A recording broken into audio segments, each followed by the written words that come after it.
Alright, so ang topic po natin ngayong gabi is poverty and orphan spirit. Okay?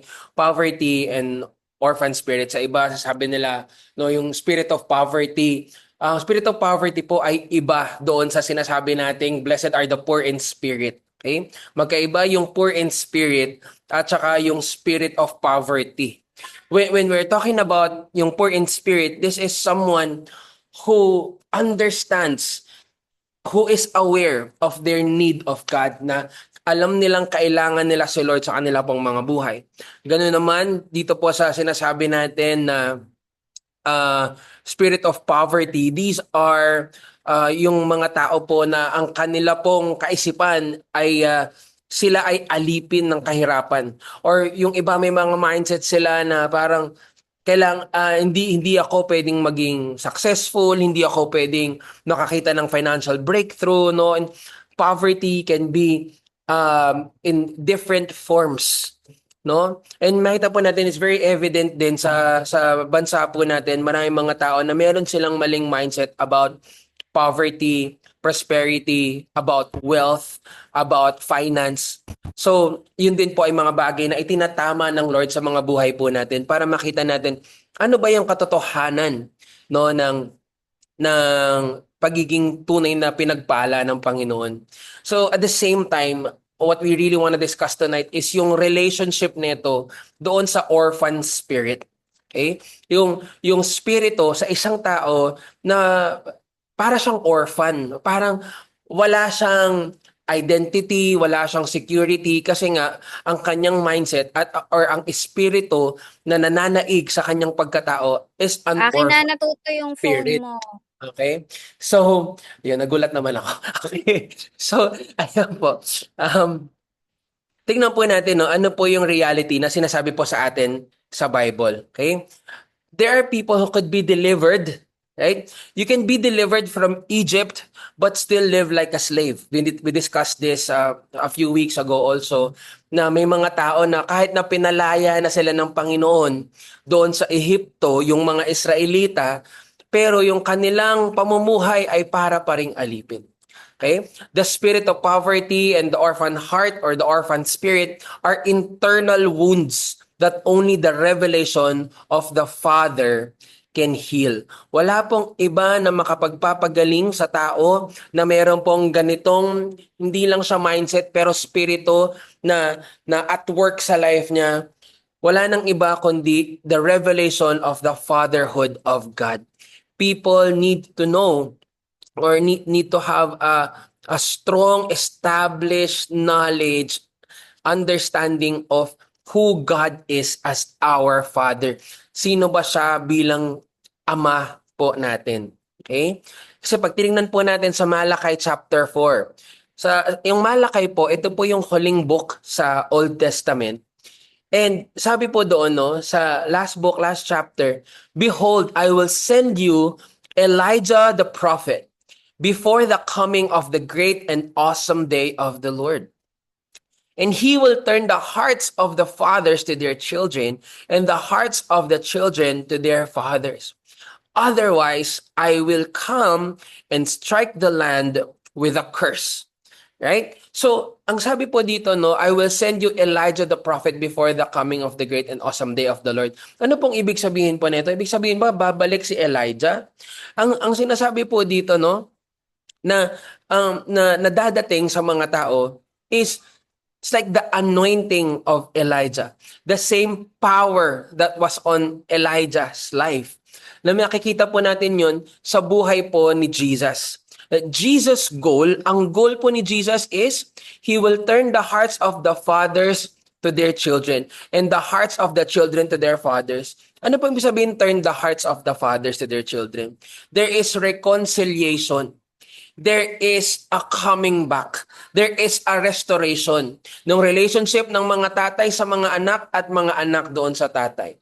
Otherwise, sabi doon, pag hindi daw po yun nangyari, na nag-reconcile, na restore, otherwise, I will come and strike the land with a curse. So yun pala po yung effect. When the children are not brought back to the father and the father not brought back to the children, sumpa nagkakaroon ng generational curse, nagkakaroon daw ng hindi lang to basta challenge pero ito po ay consequence. Okay? So, ang nais talaga ng Panginoon ay magkaroon ng maayos na restoration. Fathers to children, children to fathers. Pero ultimately, ang pinakagusto ng Panginoon na ibalik ay yung relasyon ng kanyang mga anak sa kanya. Ang role ni Jesus is to bring us to the Father. To bring people close to the Father. Kasi doon talaga tayong tunay na maghihilom, doon talaga po tayong tunay na gagaling, doon talaga tayo tunay na masasatisfy when we now finally have a relationship, a strong, established, a fruitful relationship with our Father in heaven. Okay? So, yun po ang nais ng Lord na gawin po sa atin, to bring us back to the Father. Same thing with the Israelites. Hindi ang goal, hindi ang ultimate goal is to bring them to the promised land.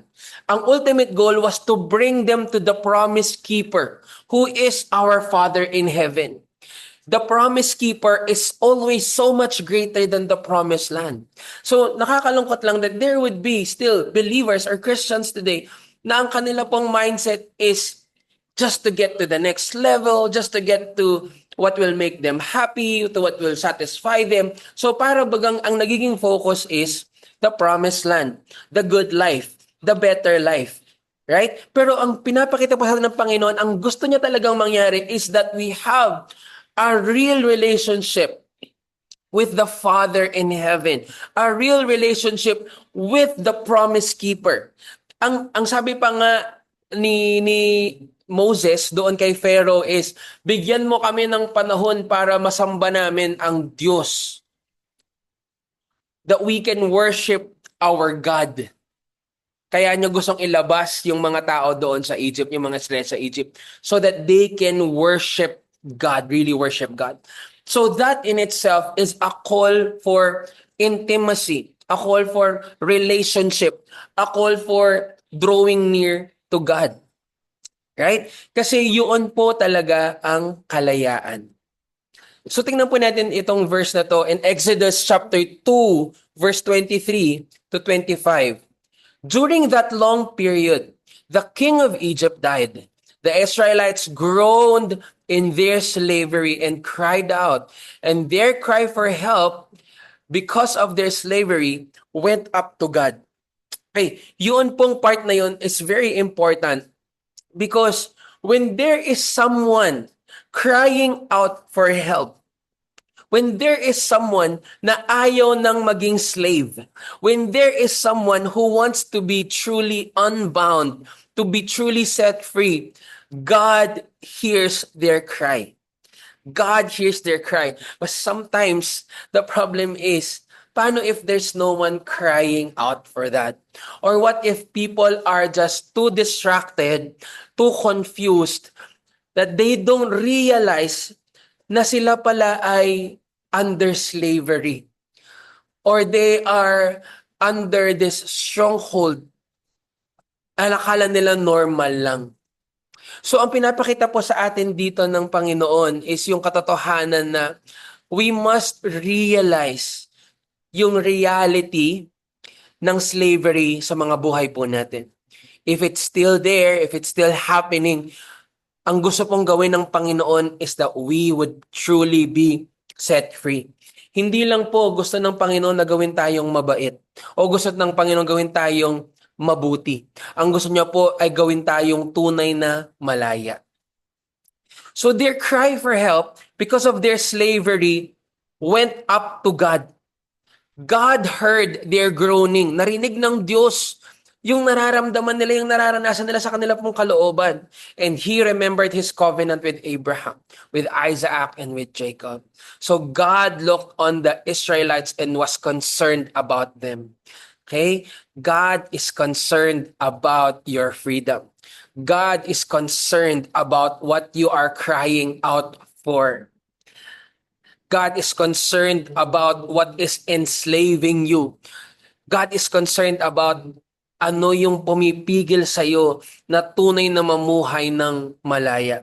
God is concerned about it and He wants to truly set you free. Ano po yung estado ng mga Israelites in Exodus chapter 6 verse 6 to 9? Therefore, say to the Israelites, I am the Lord, and I will bring you out from under the yoke of the Egyptians. I will free you from being slaves to them, and I will redeem you with an outstretched arm and with mighty acts of judgment. I will take you as my own people, and I will be your God. Then you will know that I am the Lord your God, who brought you out from under the yoke of the Egyptians. And I will bring you to the land I swore with uplifted hand to give to Abraham, to Isaac, and to Jacob. I will give it to you as a possession. I am the Lord. Napakaganda po nung pangako ng Panginoon, no? Kompleto yung pangako niya. There is ownership, there is protection, there is provision, there is purpose, and there's really the promise of pleasure in being in His presence. Pero yung mga tao, ano pong nangyari? Ano yung naging response nila? Sa verse 9, Moses reported this to the Israelites. Ibig sabihin, yung sinabi ng Panginoon yun, na lahat po ng sinabi niya sa Israelites, but they did not listen to Him because of their discouragement and harsh labor. Hindi nila pinakinggan yung pangako ng Diyos ng kompleto, ng buo.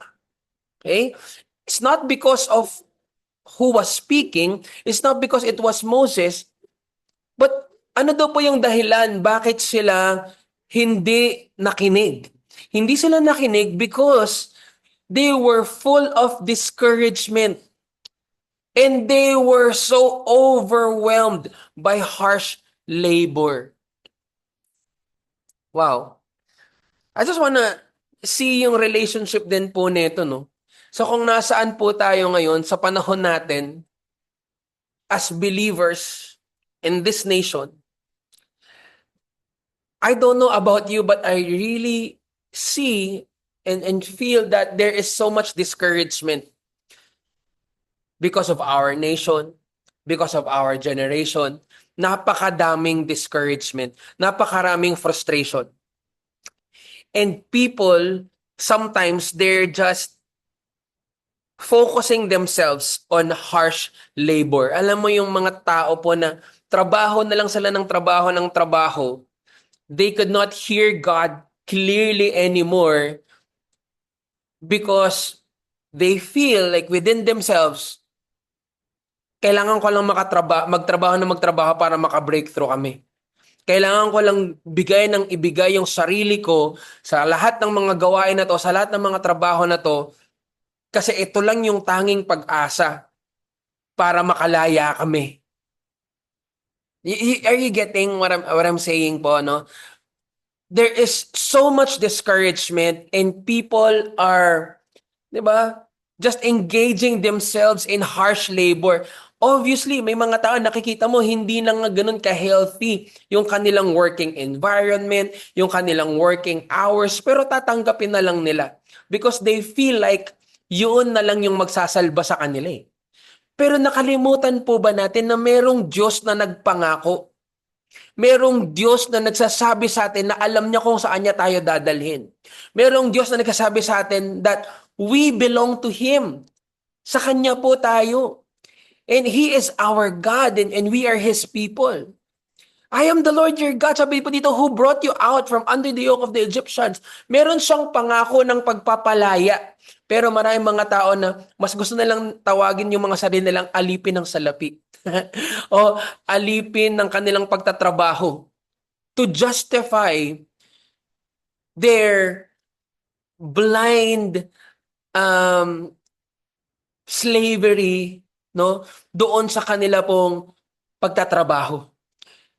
Para sabihin na, no, this is for the sake of my family, this is for the sake of our future. Hindi po masamang magtrabaho. Don't get me wrong, hindi po masamang magtrabaho. Pero if we are seeing that the labor is being harsh, that the work is being too much to the point na wala na tayong oras sa Panginoon, nagiging alipin na tayo ng trabahong yan. Yung mga Israelites, hindi nila matanggap yung napakagandang balita galing po kay Moses na nanggaling sa Panginoon because they were full of discouragement. Nakakabingi pala ang discouragement, no? Sa dahil marami na silang mga discouragement, hindi na nila marinig yung encouragement. Sa sobrang dami ng discouragement, ayan na, nagiging stronghold na siya. Pag naging stronghold na, nagiging mabigat na, at nagiging bato na yung tao. Kaya yung mga tao na discouraged, yung mga tao na mayroong mga stronghold sa life nila, bigat na bigat sa kanilang buhay. Lagi na lang pagod. Lagi na lang parang ayaw nang gumalaw. There's always something heavy in their life because of discouragement. Discouraged na nga, harsh pa yung labor. Trabaho na lang ng trabaho, ng trabaho. Okay? May nagre-react. Okay.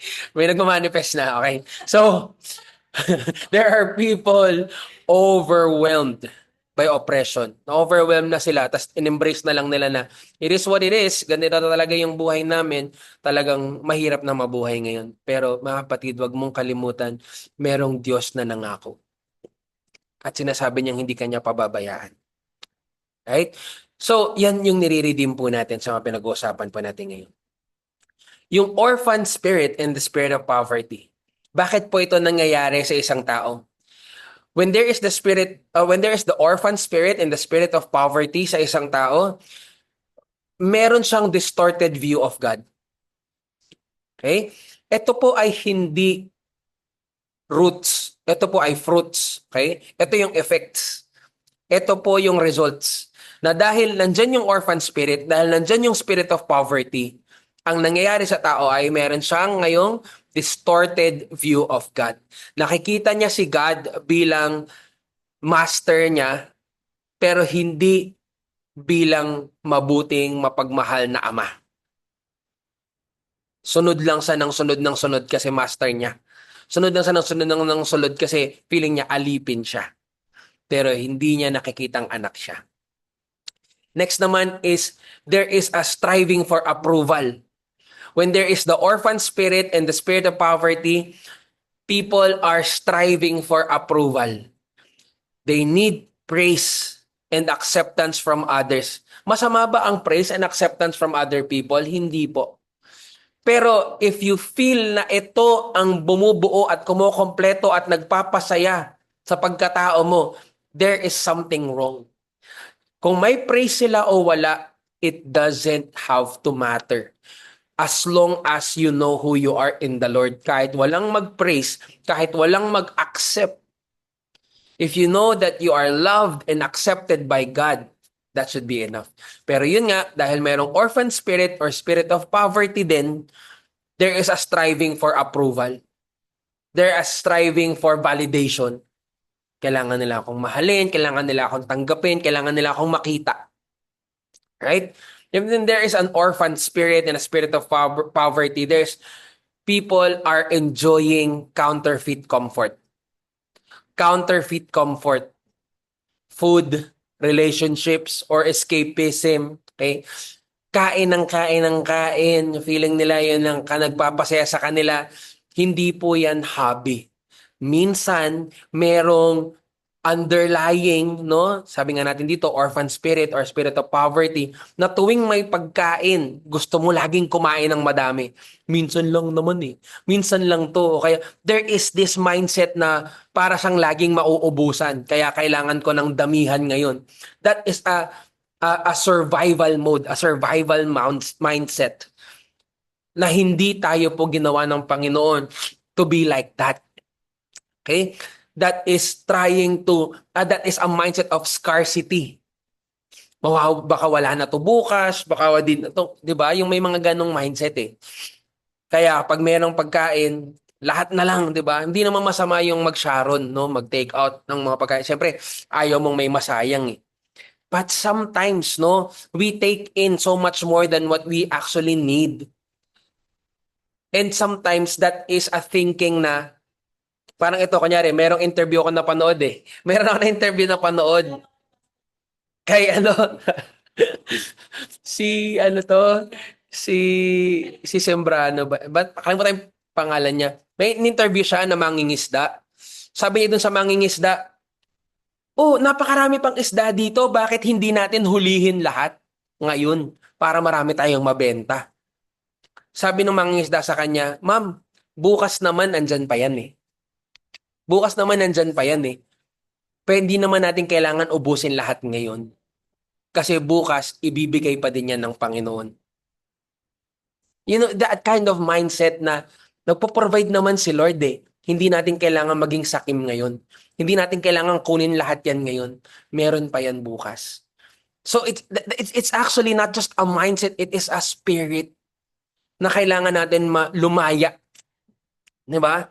So, food, relationships, yung relationships yung nagiging comfort nila, kahit na destructive na, kahit na napapahamak na sila, they will latch on this relationship because they are in the relationship because of insecurity, not because of, yung totoong love. Sometimes merong underlying reason na kaya nagsistay yung tao dun sa relationship kasi takot lang siyang mag-isa. That's a different motivation. That is not the right mindset in being in the relationship. We are in a relationship. We want to be in a relationship with people because we have something to give. Because we are overflowing with the love of God. Hindi tayo po nasa relationship kasi meron tayong kinakailangan at hinihingi na gusto ko rin naman maging masaya kaya ako gusto ko ng relasyon. Gusto ko rin naman ng may kasama. Then if that is the thinking that is operating still in scarcity, in insecurity, in poverty, and of being an orphan. Okay? Escapism. Okay? Tinatakasan yung mga bagay-bagay e ina-isolate ang sarili na yun yung kayang ginagawang comfort. Pero ano ba ang tawag sa atin ng Panginoon? Ang panawagan po sa atin ng Panginoon is that we come to Him, that He is our refuge. We stay under His wings. You know, sabi sa atin sa salita po niya, tinatawag niya tayo na lumapit sa Kanya, hindi escape, hindi mag-isolate, hindi lumayo sa mga tao. Right? So, these are the things that we need to watch out for. Tinitignan po natin itong mga effects na ito or mga fruits na ito so that we can determine or we can assess yung sarili po natin na, ay, parang may ganun ako parang may ganun akong mindset, parang may ganun akong behavior. Then, we can pray through it. Okay? Ano pa? Competitive spirit. Okay? Competitive spirit. Merong jealousy, merong rivalry, merong accusation. 'Di ba? Merong competitive spirit na hindi mo kayang maging masaya sa tagumpay ng iba. Merong competitive spirit na parang, alam mo yan, lalo na sa social media, pag parang medyo mas maganda yung nangyayari dun sa buhay ng ibang tao, na na na nababother ka or parang merong inis, may galit or parang meron kang hindi maintindihang pakiramdam. Pag may nakikita ka na iba na parang mas umaayos ang kanila pong mga buhay kaysa sa atin. Merong laging naghahanap ng or lagi na lang merong ikinagagalit sa iba. Lagi na lang merong maiaakusa. Ay, masama kasi yan eh. Pangit kasi ugali niyan eh. Ganyan talaga yung mga yan. So, merong judgmental mindset. Merong accusations. Okay? So, merong competitiveness rather than collaborative or really wanting connection. Okay? I believe there is merong healthy competition eh. Merong healthy competition, pero kung yung competition is dahil sa jealousy, rivalry, or because there's judgment, may accusations, kaya dapat mas maganda yung buhay ko kasi masama yung mga yan at mabuti ako. Dapat mas maganda buhay ko. That's not the right kind of spirit. Okay? So, next, ito yung posture of scarcity. Fights to get, okay? Unaware uh, of what we have, okay? Ano ba yung meron tayo? Mali yung nakasulit dito, pero yung lagi na lang iniisip na kailangan kong paglabanan to para makuha ko to, no? So, yan merong mindset of scarcity na kapag hindi ako nauna, merong mauunang iba. Pag hindi ko to ginawa, parang kunyari ito, si Abraham at yung kanyang pamangkin na si Lot. Nung sila po ay may panahon na para sila ay maghiwalay kasi nga masyado nang dumadami yung kanila pong mga tauhan, yung kanila pong mga mga assets nila, yung kanila pong mga animals. So nag-aaway-away yung kanila pong mga tao. So sabi ng Lord, time na para sila po ay mag-separate. So anong ginawa, no? Si Lot, yung kanyang pamangkin, yung kanyang mahal na pamangkin, pinili yung mas magandang lugar. Hinayaan ni Abraham sige, mauna ka nang pumili. Kung ano yung hindi mo pipiliin, yun na lang yung sa akin. So pinili ni Lot yung parang mas maganda, mas malagong lugar, yung parang mas magiging mayaman siya doon pag yun yung pinuntahan niya. Tapos pinili ni Abraham kung ano na lang yung natira. Pero at the end of it, no, kung ano yung pinili ni Lot, yun yung nawasak na lugar. Okay? Yung pinili ni Lot na lugar, andun yung Sodom and Gomorrah.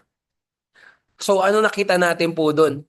Yung kahit na mukhang ang napunta kay Abraham ay tira-tira, pero yun talaga yung inilaan ng Diyos para sa kanya. Hindi siya nagmadali na, hindi, dapat ako yung pumili para hindi ako lugi.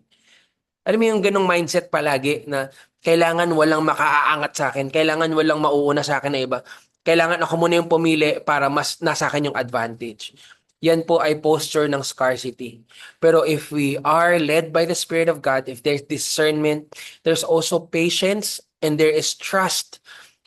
Alam ko magpo-provide si Lord para sa amin. Naniniwala ako na hindi kami pababayaan ng Panginoon. So sige, mauna na silang pumili. Piliin na nila kung anong gusto nila. Pipiliin namin kung ano yung matitira. Kung ano yung matitira, sa grasya, sa kabutihan ng Diyos, palalaguin namin yun. Yun yung walang takot, yung walang pangamba. Right? So when there's an orphan spirit and a spirit of poverty, yung buhay ng tao ay nagiging fear-driven. Lahat na lang nakakatakot. Okay? Lahat na lang nagiging nakakatakot sa kanya. Lahat na lang kinapapangambahan niya. Lahat na lang nakikita niya na, paano pag nangyari ganito? Paano pag nangyari ganyan? Hindi na siya makagalaw. Kasi hindi niya alam kung sinong may hawak sa kanya. Ang nangyayari is, hawak siya nung takot. Hawak siya nung pangamba. Right? So, yan. Naintindihan po pa natin yung pinag-uusapan po natin. Meron ba tayong question so far? Meron po ba? Pwede kayong mag-raise ng hand, pwede kayong mag-unmute kung meron po kayong questions. Meron po? Wala naman. Kung wala po, pwede tayong mag-heart or mag-thumbs up. Yan. Okay, heart, heart, heart, heart. Like, ano? Heart. Approve, approve. Yan. Yan, lumalaya na si Lors. Okay. So, sige po, tuloy po tayo.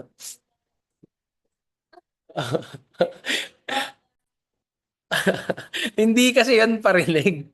Yon ay realidad ng buhay. Hindi, I mean, nangyayari sa atin lahat yan di ba? Minsan parang may party, may celebration. Uy, uwi ko na to, uwi ko na yan, ganyan. Pero, okay lang naman mag-uwi Pero yung may mindset ka na uwi ko to kasi share ko. Pero yung uuwi mo yun kasi baka maubusan na kami bukas, baka wala nang, syempre wala nang ganito bukas kunin na natin to ngayon. Yun yung maling mindset. Because you're thinking na hindi kayang mag-provide ni Lord for you the next day. Okay? So, ayan. Yun yung OA na survival mode na parang hindi na kayang mag-provide sa'yo ni Lord. Sige po, tuloy po tayo. Ay, may question po, parang may nag-message. Hindi, si Roy. Si Roy ba ito si Nash? After nito si Lori magbabago na daw. Si Roy to. Okay. Hindi, lahat tayo, lahat tayo. Okay? So, ayan. Tuloy po natin. So I want us to see yung comparison po nito, no? Napakaganda nito. If you can screenshot yung sinishare po natin na screen, go ahead because this is a very good illustration. Share ko lang po no itong orphan heart and a heart of sonship. Nung tinuro po sa akin to ng aking pong mentor, now my spiritual dad, si Pastor John. Um, it made clear to me, mas nalinawan ako dun sa mga bagay na naranasan ko sa aking pong buhay at sa ministry. When it comes to people that I'm working with, people who I'm serving with, or even in my personal life, yung paano ako mag-behave, or paano rin yung ibang taong mag-behave, nakita ko yung katotohanan na, okay, ganito pala yung nangyayari sa kanila. Ganito pala yung nangyayari sa amin. Kapag yung heart ng tao is orphan, ganito pala yung nagiging response niya sa buhay, no? So, tingnan po natin siyang maigi and subukan nating intindihin by the help of the Holy Spirit ano po yung tinuturo talaga sa atin nito and how God wants us to be molded in this aspect. So, obviously, gusto ng Lord baguhin po yung puso natin na tayo po ay hindi maging orphan yung spirit, hindi maging orphan yung mindset, pero maging isang tunay na anak. Kasi yun naman tayo sa Kanya. Right? So, ano po ang nakikita ng isang tao? Dalawang lens yung nandito, yung orphan heart at yung heart of sonship.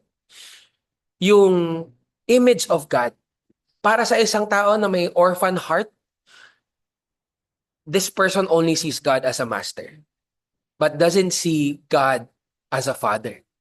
Right? Naalala niyo yung story dun sa prodigal son, Luke chapter 15, yung anak na panganay, di ba? Yung anak na panganay, orphan eh. Orphan yung heart niya. Bakit? Hindi niya nga matanggap din yung kapatid niya bilang kapatid eh. Ang sabi niya dun sa tatay niya, no? Tignan mo tong anak mo, itong anak mo na to. Umalis na to, ganyan. Ang tawag niya dun sa kapatid niya is anak mo. Hindi niya tinawag na itong kapatid kong to. Wala siyang connection, wala siyang sense of, love for his brother. And the way that he talks to his father, sabi niya, hindi mo man lang ako binigyan. Ang tagal kong nagtrabaho sa'yo. Hindi mo man lang ako binigyan. So his mindset was he was just working for his father, not working with his father. Bakit hindi working with? Kasi ang nangyari sa kanya is, nagpagod siya ng nagpagod sa pagtatrabaho at ang kanyang kaisipan is, sana nakapagpakain man lang tayo dun sa mga kaibigan ko at nakapag-enjoy ako kasama sila. So kahit na nandun yung tatay niya, ang enjoyment nitong older brother is his friends. Right? So he was so engaged with the work. I was talking to a friend of mine who is also a pastor, and he's just having a hard time sleeping at night. Nagkaroon siya ng mga episodes panic. Meron siyang mga basta hindi niya maintindihan kung ano nangyari sa kanya. And I was looking at his life and how he was operating for the past months and even years.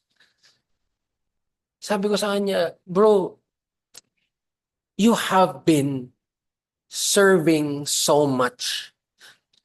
I want to remind you that ministry is not always working with God. Because it is possible sometimes na ang dami-dami nating ginagawa.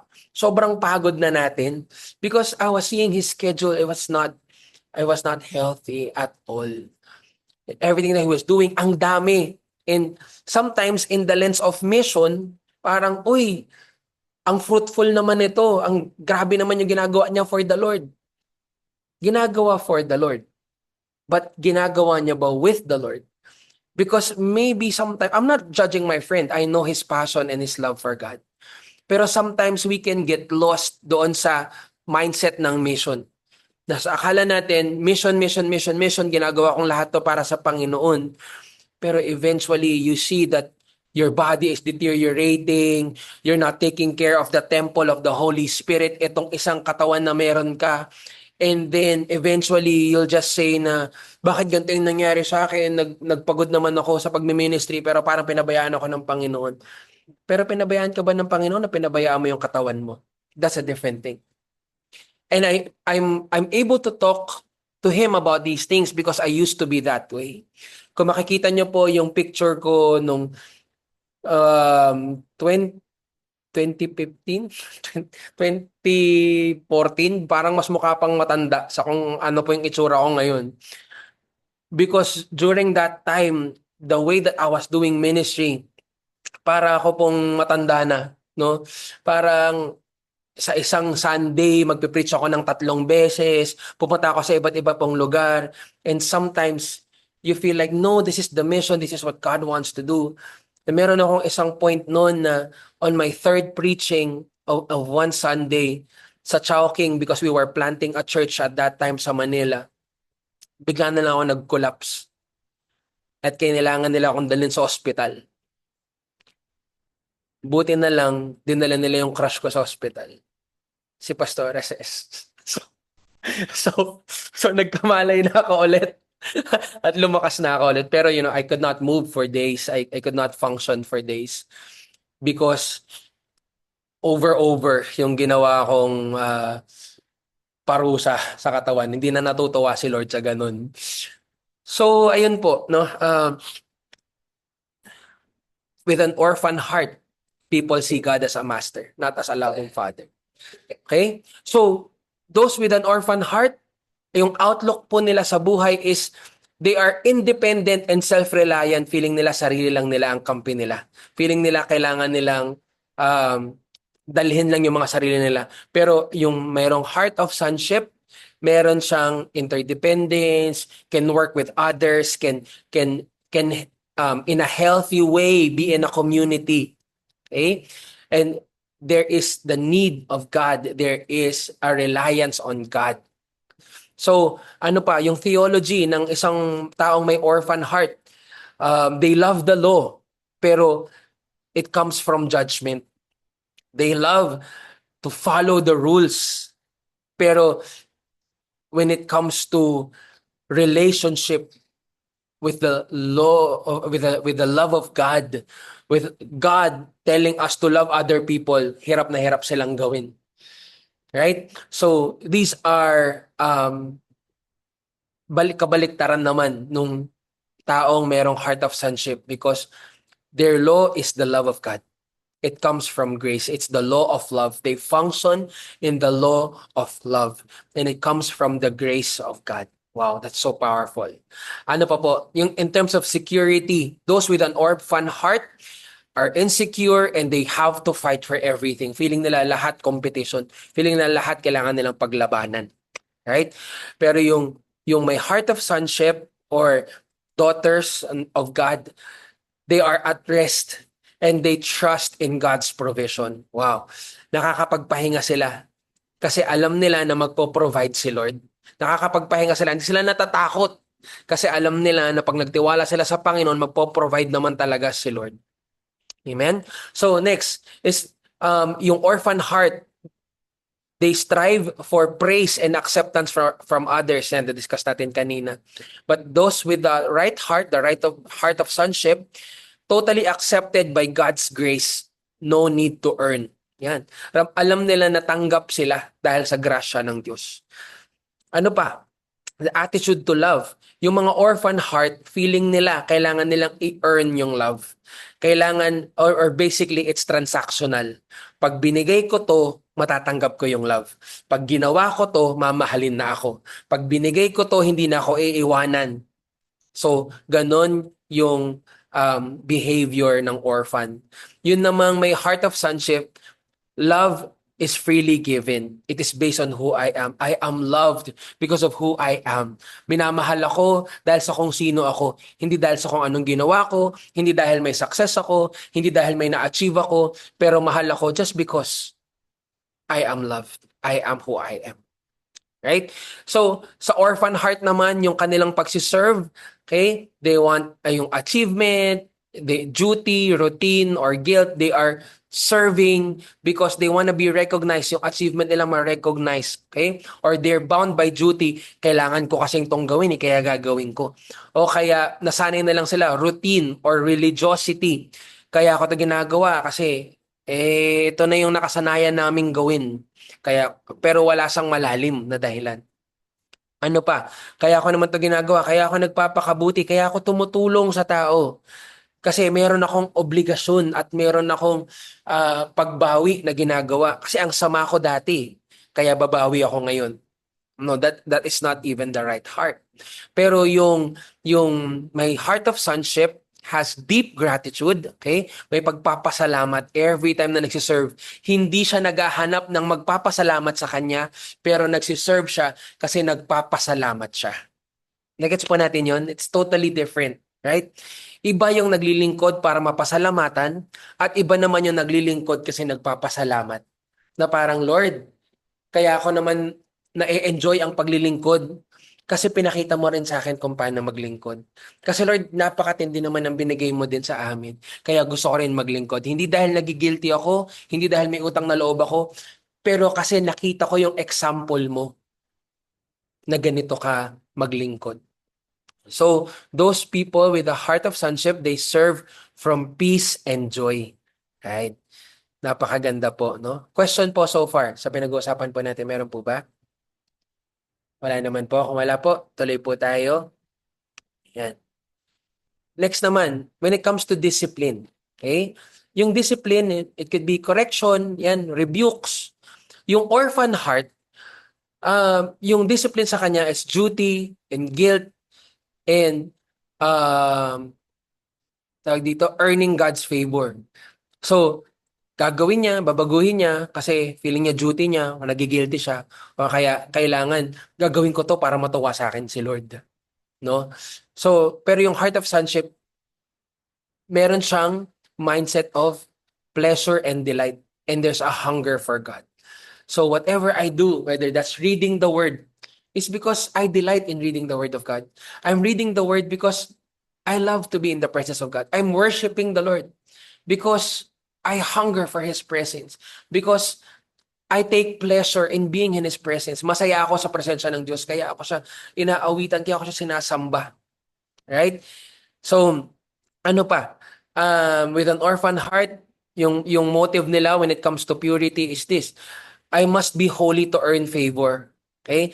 Kailangan ko magpakabanal para pagpalain ako ng Diyos. Yan. So, ganun yung mindset nila. O kaya, sabi kasi, dapat ganito, kaya dapat ganito yung gagawin ko. Pero, dito, sa yung tama pong puso is, we understand that nothing can hinder yung relationship nila with God. Okay? I don't want anything to hinder my relationship with God.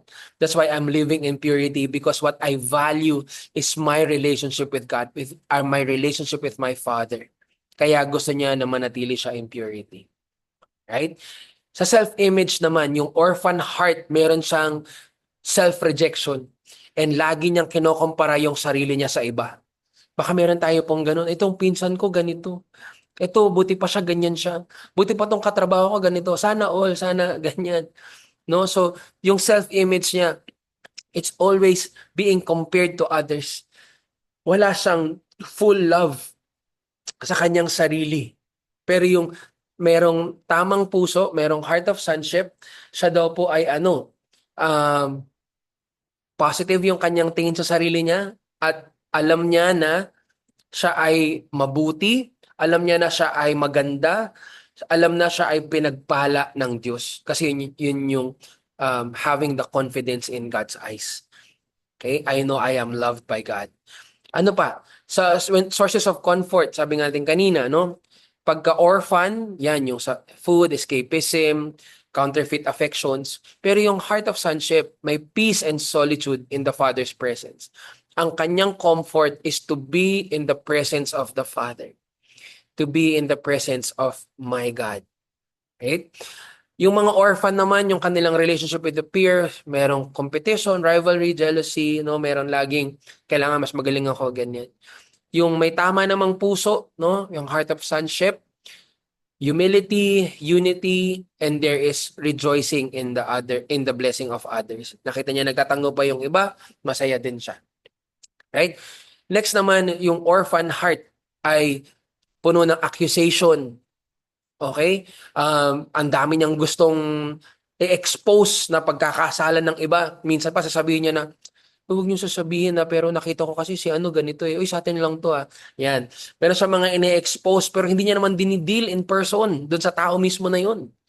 Okay? So, accusation, exposure, and gossip ang meron sa taong may orphan spirit. Ano pa? Yung may tamang puso naman, ang ginagawa niya is, there is a covering of love. There is a desire to see other people restored. Restores others in compassion. Okay? So, ibig sabihin, pagtatakpan mo, hindi mo pagtatakpan. Ibig sabihin po nito is, if there is shame, you wanna cover that person. You wanna protect that person so that person can be restored by God. Right? So, because the Bible tells us, love covers over a multitude of sin. Hindi po nito ibig sabihin na dapat hindi natin ini-expose kung mayroong pagkakasala. Pero hindi po kasi yun yung first step. The first step is, if you see someone committing sin, the first step is praying to God for that person, how you can help that person, and then talk to that person. Don't talk to other people about that person. Pero yung tao na yun mismo na nakitaan mo na merong parang hindi tama sa kanya, talk to that person. The moment that you talk to another person about that person, that is not how right relationship works. That's not how godly relationship works. Kaya marami din even inside the church, di ba? Parang merong mga tao na in the guise of um, praying for other people, oy, pag-pray natin si ganito hindi ko siya chinichismis, pero feeling ko lang talaga, meron akong conviction to pray kasi ganito yung ginawa niya, bababa. Ang ganda ng intro sa chismis no? Ipag-pray natin siya kasi ganito. Pero, ang sinasabi ng Panginoon sa atin is, you talk to the person. You have the right relationship with the people. Huwag natin sa iba sabihin. Kausapin natin yung tao mismo. Because pag hindi mo sa kanya unang sinabi, that's how shame starts to build up. How gossip becomes a stronghold. And ngayon, di mo na rin makausap yung tao diretso kasi alam mo na may sinabi ka ng hindi maganda sa iba tungkol sa kanya. And now, ang hirap na ng restoration kasi mas marami ka nang sinabi sa ibang tao kaysa dun sa tao mismo na may problema ka. O dun sa tao mismo na meron kang nakitang mali. Right? So, ending, division. Ang ending is, yan nga, yung mga accusations leads to confusion and then eventually division. So, that's not what God wants to do. Right? So, next, yung authority. Okay? The view of authority. Yung orphan heart, nakikita niya yung authority as pain and control. And whenever there's authority, ayaw niyang magtiwala. Okay? So ano po ibig sabihin nito? Kapag yung taong may orphan heart, pag merong taong in authority, inisip niya lagi, kokontrolin kami niyan.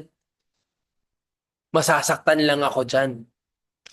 Because maybe for the previous leaders na meron sila or for the relationship niya sa parents niya, may mga people in authority supposedly sa buhay niya, pero naging mapanakit, naging mapag-control. So ngayon, naging distrustful na siya. Hindi na siya magtitiwala basta-basta. Hindi po masama na mag-assess, mag-discern. Pero kung lagi na ganun yung default ng isang tao na when they see authority, feeling nila controlling, that is an orphan spirit. That is an orphan heart. And I've seen that with many people, even in the ministry. Kasi minsan naging branding na nila sa sarili nila. Okay? Na galing ako sa painful ministry, God saved me from that, and the Lord showed me that I was being controlled. Pero naging identity niya na yun. So ano nangyari sa kanya? Every time that there's authority, hindi na siya makapagtiwala. Every time that there's authority, that person becomes very distrustful. Feeling niya lagi ko kontrolin at sasaktan siya. Dahil lang may na-experience siyang pain before. And ang mahirap po doon is, if that pain or whatever experience na meron siya dati, hindi niya dinil, hindi niya pinag-usapan ng maayos, hindi siya lumaya doon, then nagkakaroon ng power yung orphan spirit sa life niya. Right? So, pero yung merong heart of sonship, yung heart na pagiging anak ng Diyos, respectful, and sees authority as agents of God's blessing. Nakikita niya yung authority na we are blessed to have pastors, we have blessed to have leaders, we are blessed to have bosses, we have blessed, no, we are blessed to have leaders for discipleship, yung mga ganon, o kaya sa workplace, di ba, mga boss, mga managers, hindi tayo mapanghinala, hindi tayo mapanghusga. Pero nauuna yung honor, nauuna yung respect. Right? So yun daw yung merong tamang heart. Ano pa? Yung orphan heart, okay? When it comes to correction, they are very defensive when it comes to correction. Kailangan niyang maging tama at bawal siyang maging mali. Minsan may mga tao pa na ganito, yung nag-ooperate sila, no? Minsan itatry mong i-correct yung kanilang behavior, pero i-justify pa rin nila na hindi, ganito yan. Hindi, ganito na ako eh. Hindi mo na ako pwedeng baguhin.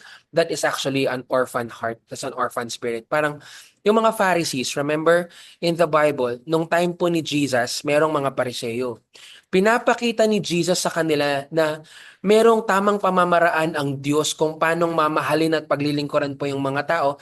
Pero sa kanila, anong ginawa nila? Ayaw nila na magpaturo kay Jesus. Ayaw nila na baguhin ni Jesus kung ano yung nakasanayan nila. They were very defensive. They have to be right all the time. And they are always offended. Di ba laging ganun eh? Mababasa mo yung narrative. Lagi pong nako-offend yung mga Pharisees kay Jesus pag nako-correct sila just because of his behavior, his lifestyle, and the way he's ministering to people. So, yun naman pong mga may tamang puso, nakikita nila na yung correction is a blessing. Correction is as blessing and opportunity to grow. It's like with my relationship with my spiritual dad, with my pastor. With my relationship with my pastor, pag meron siyang mga correction sa akin, and there had been moments where he had really given me corrections. Nung nagsisimula pa lang po yung Unbound, I had opportunities, mga open doors na to be preaching in different churches, different provinces, may mga invitations. One time, nung nagkita kami ni Pastor John, shinare ko yun sa kanya.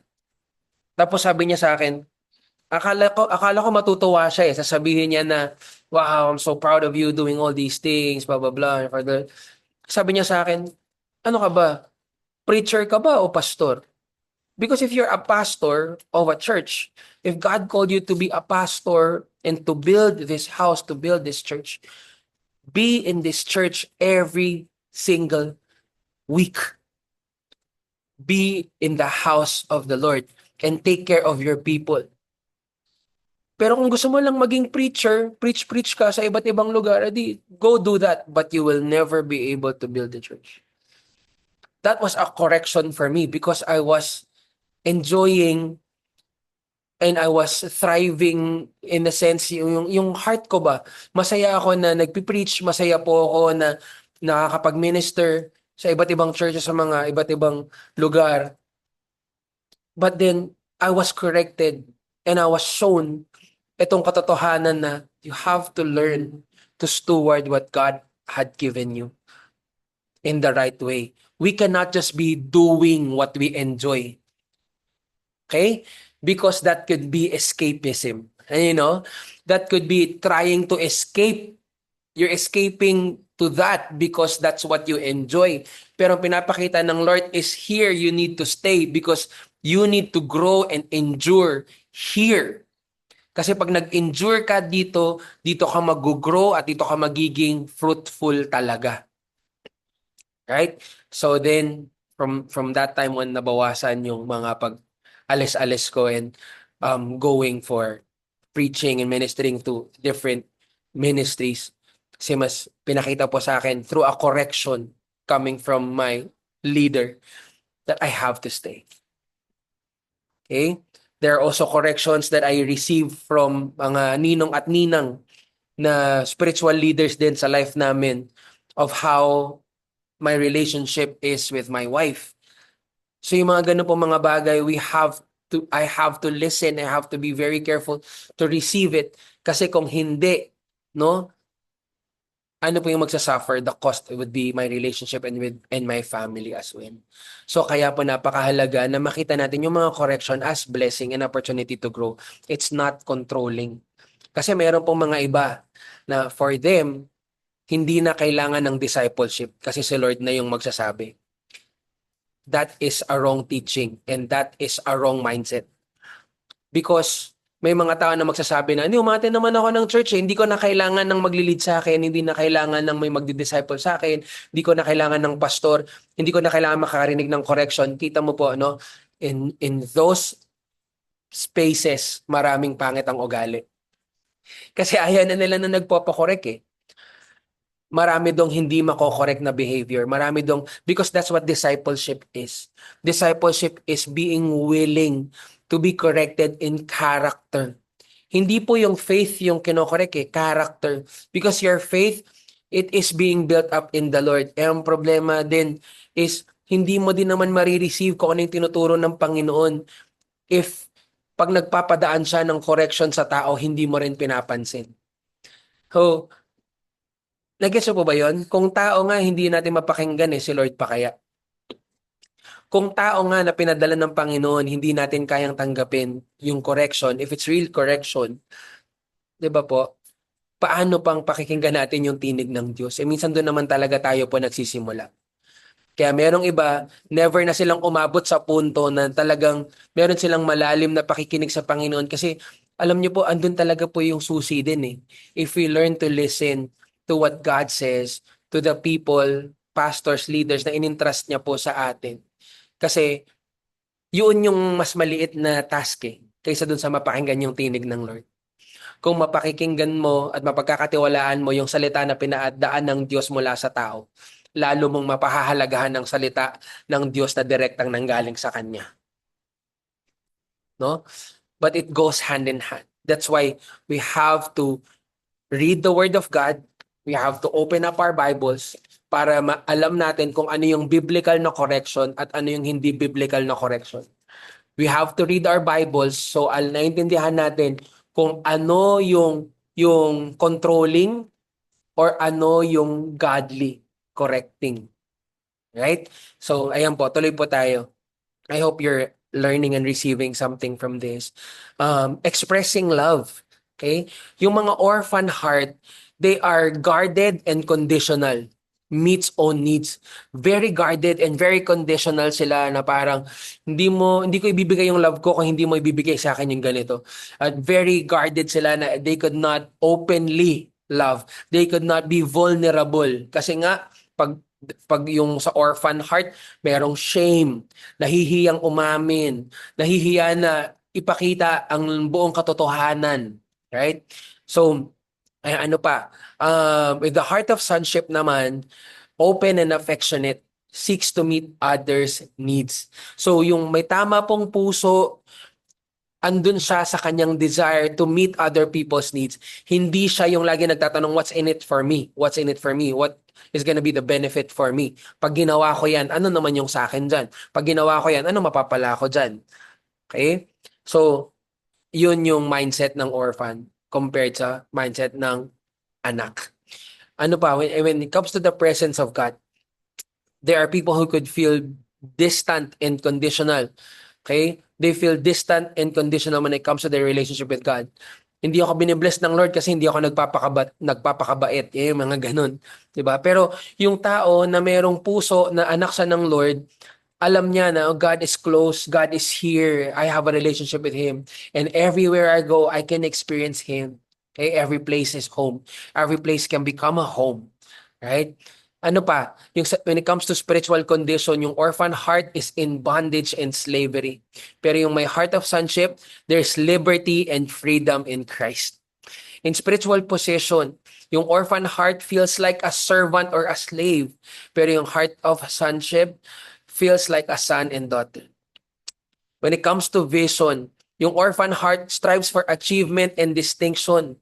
Okay? Vision, yung ambition, because people can have a vision Pwedeng yung tao or pwede din naman may pinakita talaga sa Lord sa kanya na gagawin niya. Pero pwedeng ang kanyang goal is achievement and distinction. Pero yung may heart of sonship, ang desire niya is to experience the Father's love and to be His representative. Kaya nga po, when we are achieving things together with the Lord, when we are striving striving to accomplish kung ano yung pinagagawa po ng Panginoon, ini-endure mo, talagang you're giving your all, your everything. Pag ginagawa po natin yun, mga kapatid, lagi natin tanong sa sarili natin mas lumalapit ba ako sa Panginoon o mas napapalayo? Because it's more than what is happening outside. It is always what's happening within that matters to God. Kung anumang achievement yan, pero napalayo ka sa Lord, that's not what God wants. Whatever is happening within is what matters to Him. Okay? So, about the future, yung orphan heart fights for what can be gotten. Okay, yung kanyang pwedeng kuhain, lagi niyang, yan nga, survival mode pagka-orphan. Pero yung my heart of sonship is released into inheritance. Alam niya na siya ay tagapagmana ng Diyos. Alam niya na may inilaan ang Diyos para sa kanya. And the heart, the right heart is always grateful for everything that the Lord has done. Laging may pagpapasalamat sa puso. Okay? Nagets po ba natin? Question po so far sa ating pong mga napag-usapan. Meron po ba? Wala po. Kung wala po tayong question, tuloy po tayo. Right? Sige. So, hidden wounds. Okay? Yung mga hidden wounds po, ito po yung um, dahilan, no? Bakit nagkakaroon ng orphan spirit, nagkakaroon ng poverty spirit sa isang tao. Okay? What's hidden is what is hidden cannot be healed. Kung anong itinatago, hindi mapagagaling. So parang preach din to ni Pastora Ses nung nakaraan po, no, na kapag the more na tinatago mo yung iyong sugat, the more na hindi ka gagaling. So, wounded people find it hard to receive new things. Kapag yung tao, meron siyang sugat, okay, hindi niya pinagagaling yung sugat na yon, hirap siyang makakita ng bagong bagay. Kasi lagi siyang nakatingin dun sa sugat niya na nangyari nung nakaraan. Okay? Hindi mo makikita yung kinabukasan ng maliwanag kung ikaw ay nabubulag ng mga pangyayari at mga sugat ng kahapon. Sugat ng nakaraan. Right? Wounded people cannot believe the vision because they need personal care first. Yan. So hindi nila ma-embrace kung meron tayong vision ng galing sa Panginoon, kung merong pinagagawa ang Panginoon sa atin, hindi niya ma-embrace yung vision. Bakit? Kasi ang kailangan niya muna is kailangan ko munang mapagaling. Merong mga tao minsan, no, feeling nila, or people have done this in the ministry so many times, na when they are broken and they need healing, ang ginagawa na lang nila is they do more, they work more. And alam niyo po yung ang nangyayari sa atin pag ginagawa po natin yon, para bang pinapamanhid na lang natin yung mga sarili natin pero hindi talaga tayo gumagaling. Right? So para lang tayong, because we're working, we are distracting ourselves. We are looking for diversions. Pero pag tinignan natin, underlying, sa ilalim nun, meron pa rin palang sakit na hindi gumagaling. Tinago na lang sa gawain. And I've seen that with a lot of people. Yeah, eventually, it's so dangerous. Especially when gifted people are wounded and then they don't get healed. Kasi pwedeng sa sobrang gifted nila, they have the platform, they can start ministries, pero dahil wounded sila at hindi sila gumaling, eventually magre-resurface yung pain na yun. Magre-resurface yung wound na yun. It's either they hurt other people or other people hurt them so bad at magiging trigger yun para lumabas ulit yung sugat na yun. So instead of, really seeing yung tagumpay doon sa vision o sa ministry na pinagagawa ng Panginoon, hindi niya magawa ng buo, hindi niya malakaran ng buo. Para siyang ticking time bomb na eventually sasabog din yan. Kasi nga may mga sugat na hindi pinagaling. I just want to remind us na healing is so important. Healing is so important. I've seen this in my life of ministry in many years na pagiging pastor.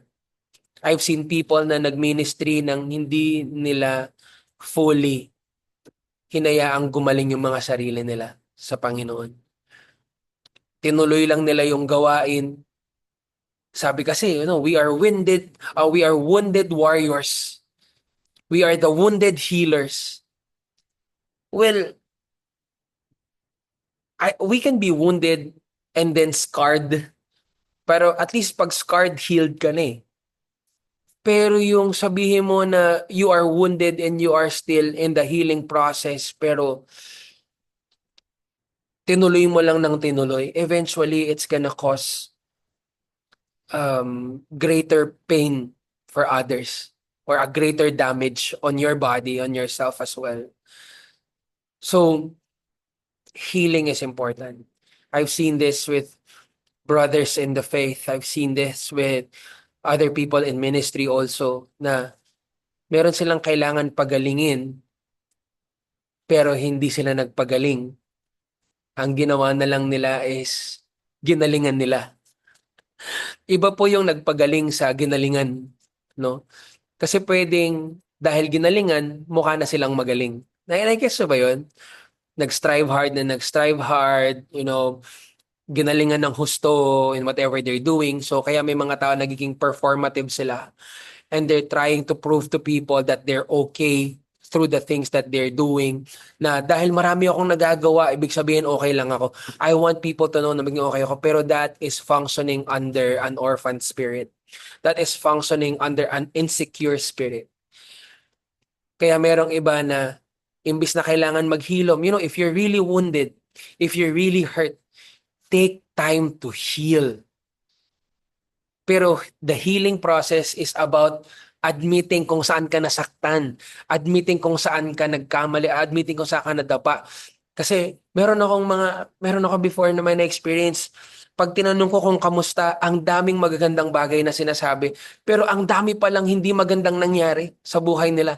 And eventually magugulat na lang ako na they're no longer following the Lord, they're no longer living a Christian life because meron pala silang mga tinagong sugat.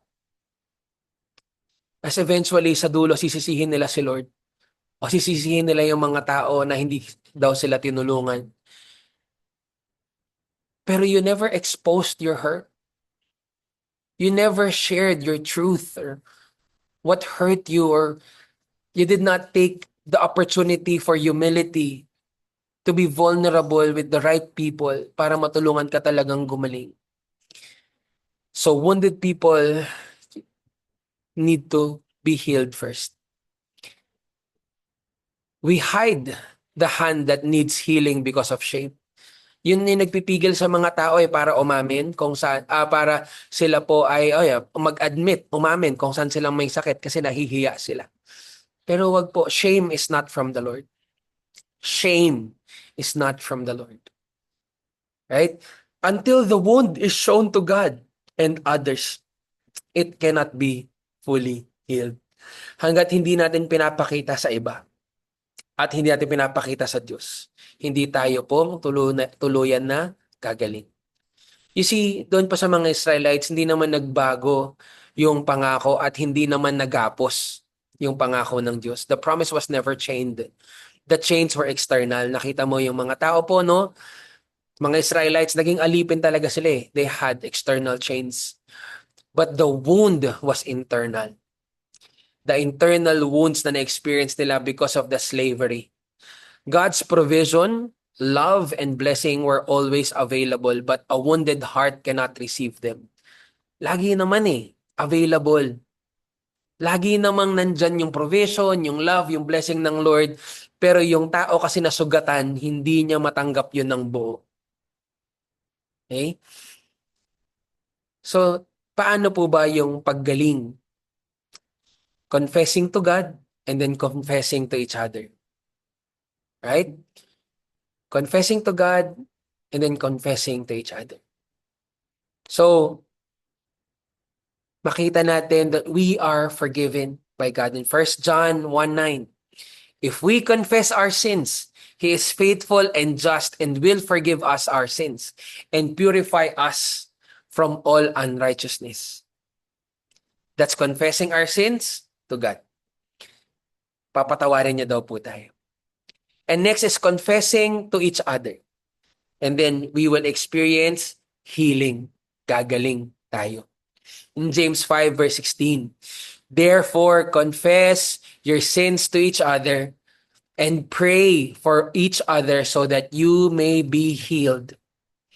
The prayer of a righteous person is powerful and effective. Wow.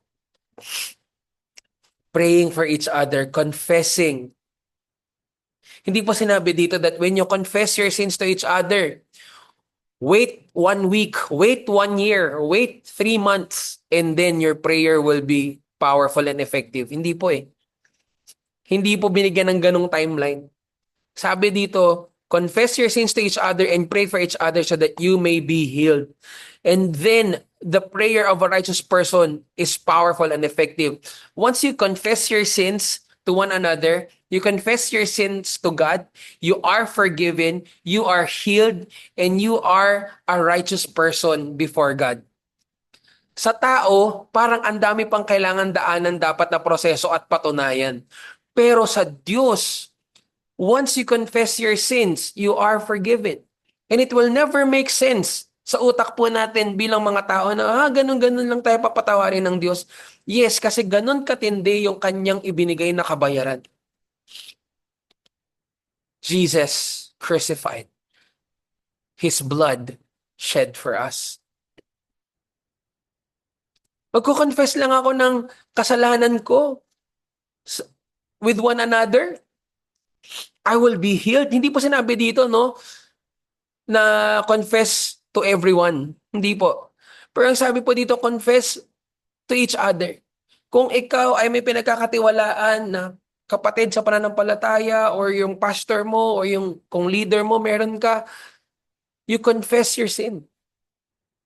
Ito po yung nagawa ko. Ito po talaga yung nangyari. There's so much freedom in confession. Pero ano yung pumipigil sa tao? Sabi natin kanina po, shame. When there is shame, don't let shame rule your life. That's where healing begins. Right? We confess to God and we confess to each other. Next po is, yan, malapit na po tayong matapos, no? Spirit of adoption. You are not a slave. Right? Ito po ang dapat nating maintindihan. Biblical adoption looks like this. In the Roman world, adoption was a legal act that completely changed a person's identity and status. Kasi yung time po na yun, di ba, pwede pa yung slaves eh. Pero kapag yung slave inadopt na nung master, ano po yung mangyayari? An adopted child receives the full rights, privileges, and inheritance of a natural-born child. For a slave, adoption meant moving from a life of bondage and uncertainty to one of belonging, security, and inheritance. This is why the Apostle Paul, the apostle used adoption as a powerful picture of salvation. Diba? Yun po yung itsura ng ginawa sa atin ng Panginoon. Tinanggap tayo into sonship. Now we can live in security. We become heirs of God, tagapagmana ng Panginoon. We receive full family rights. We really belong to God. We belong through relationship. And we carry the Father's name. Okay? And we have now the full inheritance. Wow. Yan po yung binigay sa atin ng Panginoon with our new life with Him. In Romans 8, verse 14 to 17, the Spirit you receive does not make you slaves so that you live in fear again. Rather, the Spirit you receive brought about your adoption to sonship. And by Him we cry, Abba, Father. The Spirit Himself testifies with our spirit that we are God's children. Now, if we are children, then we are heirs. Heirs of God and co-heirs with Christ. Wow. Heirs of God and co-heirs with Christ. Yan po yung bago nating identity. Galatians chapter 4.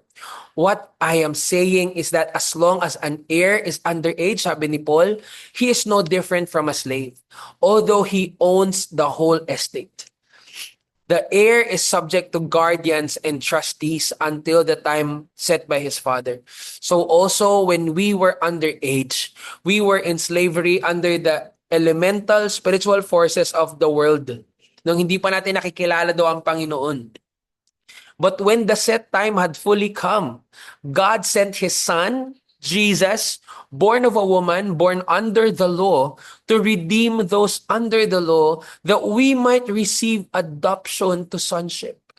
Because you are His sons, God sent the Spirit of His Son into our hearts, the Spirit who calls out, Abba, Father. So you are no longer a slave, but God's child. And since you are His child, God has also made you His heir.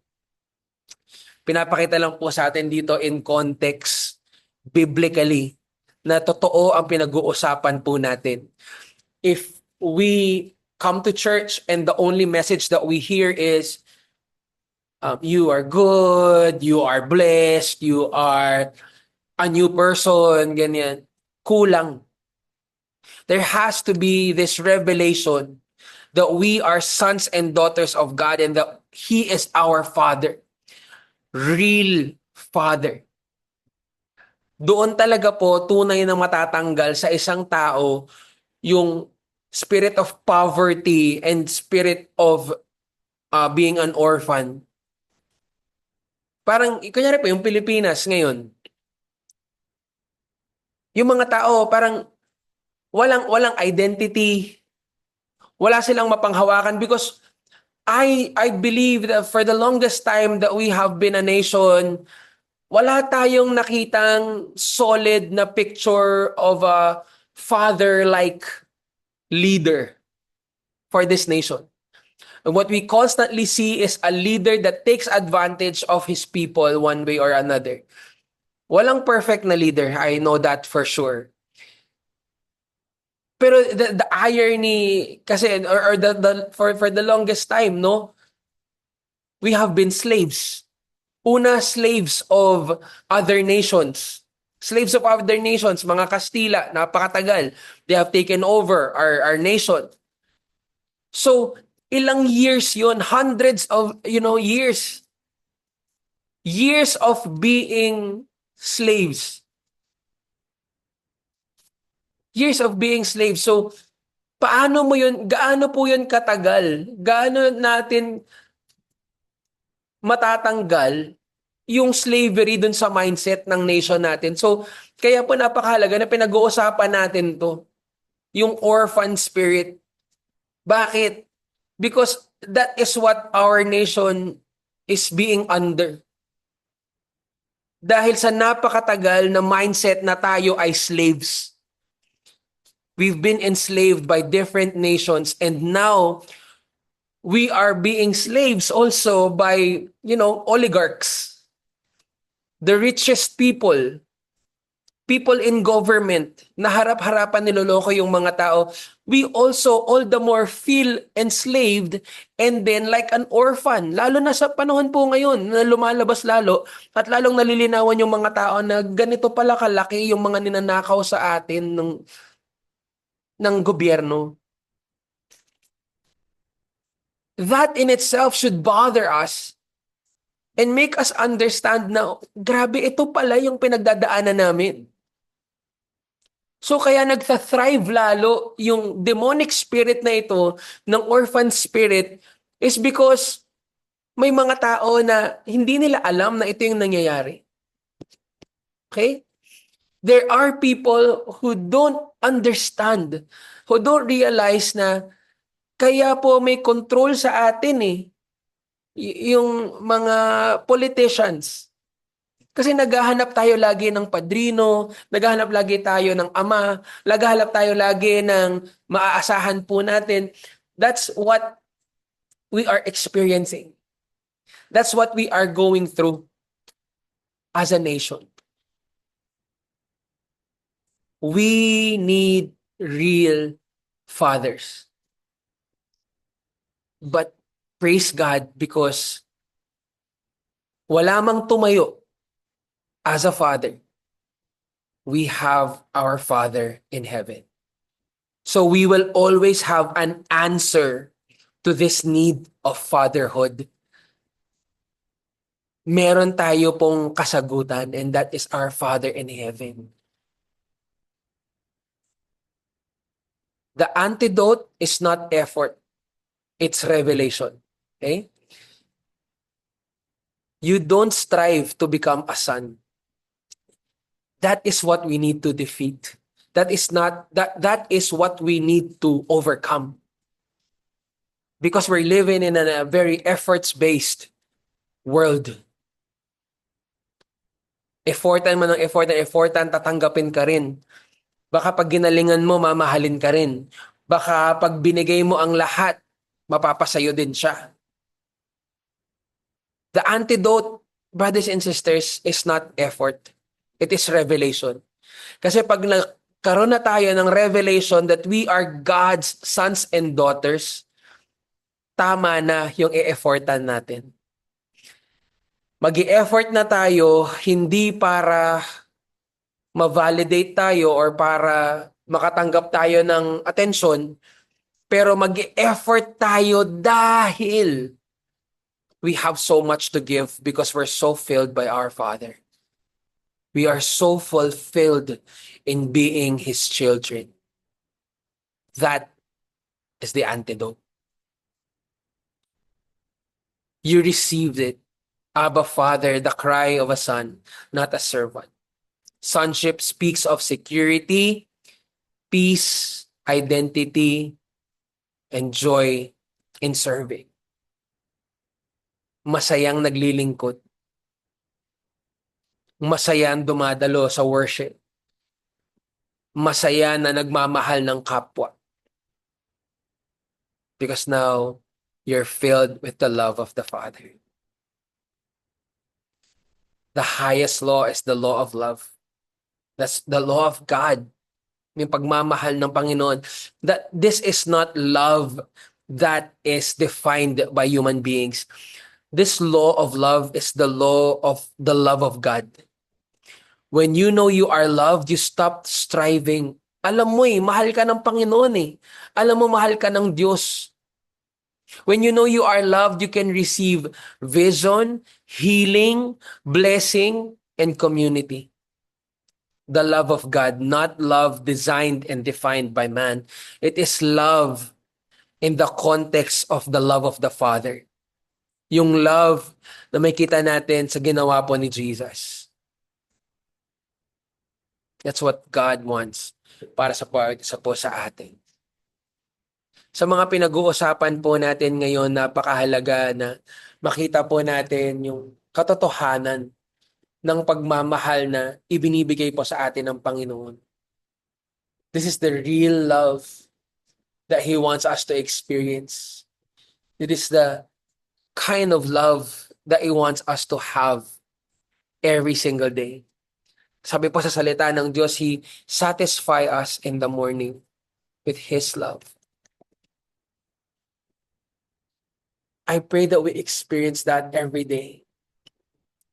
I pray that we don't forget that this is our identity. When we wake up every day, it's His love. I am loved by God.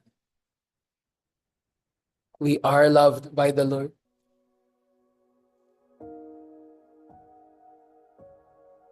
Thank you, Jesus. Panginoon, sa oras po na ito, kami po ay nagpapakumbaba at naniniwala na Ikaw ang mabuting Diyos, ang aming Ama na nagpapalaya. Hindi po sa mga efforts namin, Lord. Hindi po sa mga galing at talento po namin. Hindi sa mga kakayanan na meron po kami. But it's your love, God. We are accepted. We belong to you. Tonight, Lord, we come against the spirit of poverty. We come against the spirit of being an orphan. This orphan spirit that is destroying yung amin pong mga buhay. This is not from you, Lord. The enemy wants us to think na kami mag-isa. The enemy wants to make us insecure. The enemy wants to make us think na lagi kaming mauubusan, na lagi kaming mawawalan. The enemy wants us to live in survival mode. Pero Panginoon, sa mga pinag-uusapan po namin ngayon, pinakikita mo sa amin yung katotohanan that we are your children and that you want to set us free. Just like what you have promised to your people, the Israelites. There is freedom in your presence. There is freedom in knowing who we belong to. God, we belong to you. Kung meron man kaming mga karanasan, meron kaming mga kagagawan, Panginoon, meron kaming mga bagay na napagdesisyonan na naging dahilan kung bakit yung isip namin ay para kaming orphan, Lord. Na para kami po'y malayo sa iyo o pakiramdam namin di kami lubusang makapagtiwala sa inyo o maging makapagtiwala sa mga tao sa paligid po namin. Cleanse us, Lord. Set us free, O God. Let us receive your freedom. Let us be people who understands the power of your adoption. Salamat na lahat kami, Panginoon, ay tinanggap mo. Salamat po, Panginoon, na lahat kami ay minamahal mo. Salamat po, Panginoon, na lahat kami ay binibigyan mo ng panibagong buhay, panibagong pag-asa. We believe that there is hope in Christ. We believe, Jesus, that you are the hope of glory.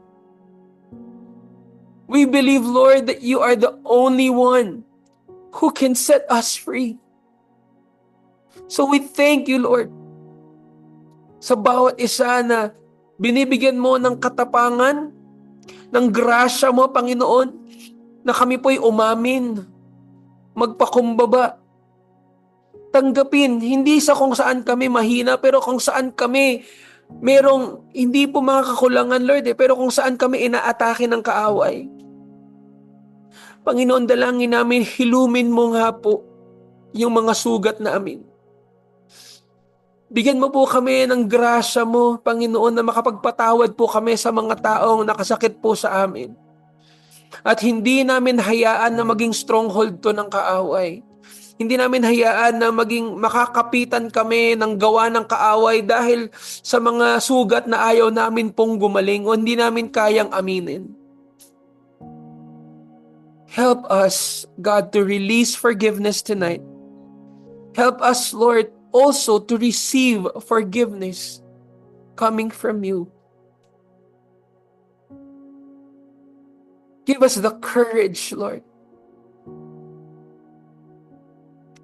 to admit and to acknowledge where it hurts so we can begin healing.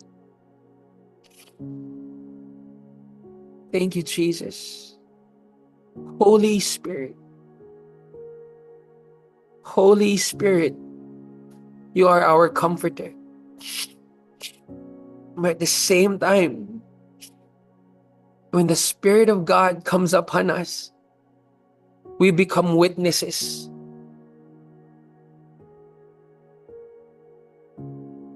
We may be scarred, but we're Spirit-filled. We may have experienced wounds, but we are your witnesses. We will testify of how you healed our traumas. We will testify of how you have saved us from shame. So in the name of Jesus, tonight, Lord, we rebuke, we cast out the spirit of shame. We render it powerless in the name of Jesus. We are not filled with shame. We are not controlled by shame in the name of Jesus. We are washed by the blood of the Lamb. Lord Jesus Christ, You've paid the price for us to be set free. Tonight we focus on the love of the Father. And now, God, that we carry your name, we no longer live in shame. Pangalan mo, Panginoon, ang dala namin. Hindi mga pangalan namin o mga pangalan ng mga pamilya namin, pero ang pangalan mo, Panginoon. At sa pangalan mo, walang kahihiyan. Wala kaming ikahihiya sa pangalan mo, Panginoon. Sa pangalan mo, Panginoon, kami po'y may bagong pagkakakilanlan sa kung sino kami. We are made in the image of God. We are Christ-like, being molded in Christ-likeness. Thank you, Lord. Thank you, Lord, for the freedom that we have in you. Thank you, Lord, for the life that is full, a life that is filled, a life that is satisfied. Not a life that is full of trauma. Not a life that is full of shame. A life that is full of hope, not full of hurt. Teach us, Lord, and lead us to trust you. That you are the one who protects us. You are the one who defends us. You are the one who heals us through and through. After every breaking, after every pain, as we are trusting you, you make us whole again. We are healed and whole. We are healed and whole. Hindi ko po alam sa inyo sa mga oras po nito, but I just feel a warmth.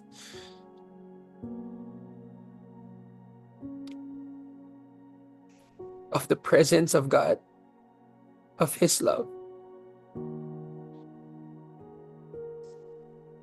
So, I'm sitting here sa sofa natin, wala akong katabi.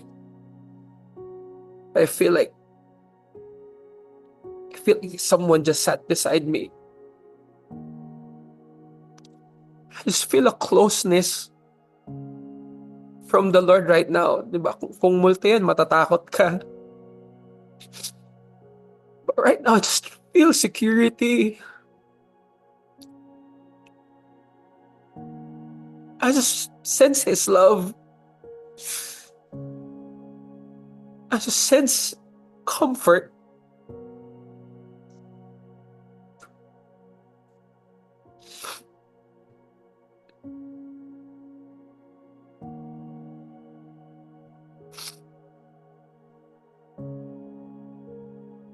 Thank you, Lord. Just thank you, Lord. We are not orphans. We are not abandoned. Maybe some of us have felt abandonment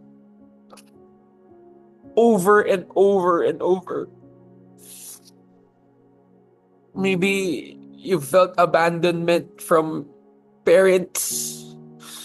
You felt abandonment from siblings. Maybe someone had experienced abandonment from people you used to serve with. Abandonment by your pastors or leaders. And God's just saying,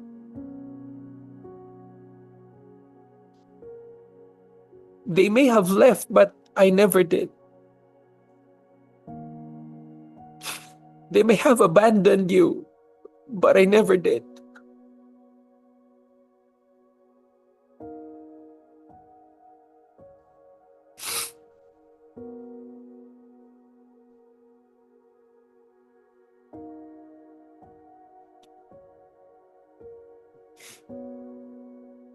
The Lord just wants to remind us of that tonight. He never left. He never left us. Sa lowest of low natin, even in the most confusing times of our lives, the painful moments, He never left. It's just that sometimes, dahil unaware tayo of this spirit, orphan spirit, we become overwhelmed and we feel like, andyan ba si Lord? Kasama ko ba si Lord?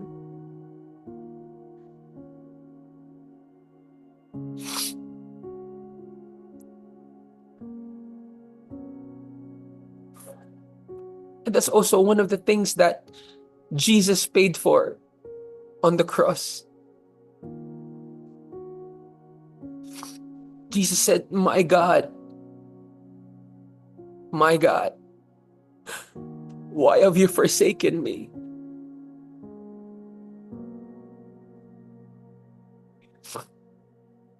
At that moment, at that point, Jesus was redeeming rejection.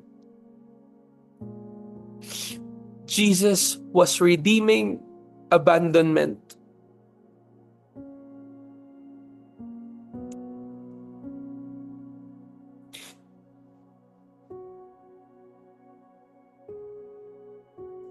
He never left you. God never left you.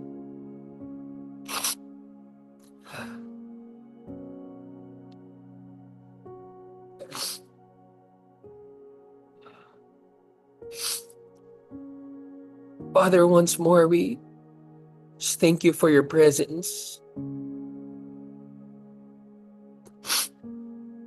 Just thank you, God, for your unfailing love,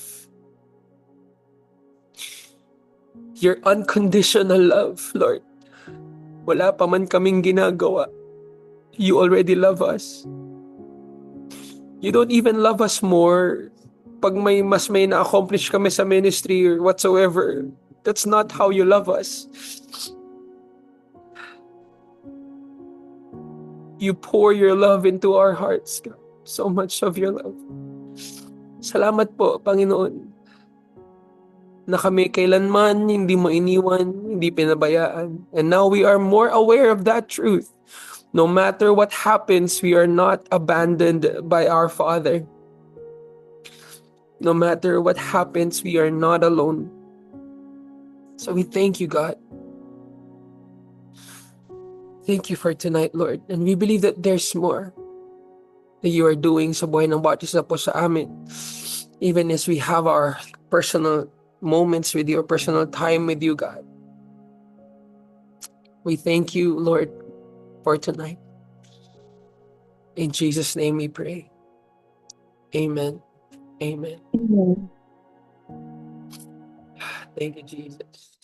Wow. Praise God. Praise God for that. Sige po, stop na natin yung recording. Baka